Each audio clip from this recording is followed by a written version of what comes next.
Okay. Yan na si ma'am. Hi Kana. po. Unboxing. Yes.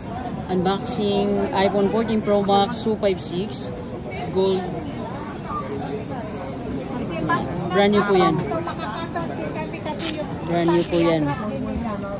Yan. Brand new po yan. Yan na po ang bubuksan niya ni ma'am. Ano ba ito na? Dito lang po yan sa Green Hill Shopping Center. Hanapin lang po si Papa Jack XD7. Pag wala po ako dito, ito po yung contact natin. Yan. Check ba yan sa trade-in? Yung TikTok natin, YouTube. Tsaka yung number. Pag hindi po nahanap yung stall number ko, tawag na lang po sa number ko. Kung nandito sa may ano ngayon. Shit. Sana all. Yan. So 14 Pro Max. Yan po ang itsura ng gold. Diba? Ang ganda.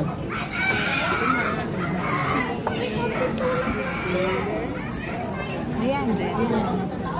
Merong charger. May kasamang cable po. Yes. Anong kasamang ano nito? Siyempre, bibigyan natin ng adapter si ma'am. Tsaka case. Ito lang talaga or pwede mamili? Tempered. At saka dito, Ma'am, anong masasabi niyo? Legit ba? Yes, legit po. Ito po. Thank you po. Papa Ayan, Jack. yung kasama niya. Thank you. Bumili din yung isa. Yan. Yes. Yan. Dito Yan. na lang kayo. Dito kayo bumili. Thank you very much, ma'am. Itong ginawa namin ni ma'am is via credit card po. So, pwede po tayo sa installment. Kaya wag na po mahiya magpunta. Pag installment. Credit card po pwede. Home credit pwede. Pwede rin po sa G-Gives kung may laman ng G-Gives po. So, open po lahat. So, sige na. Kakat ko na po. Maraming salamat.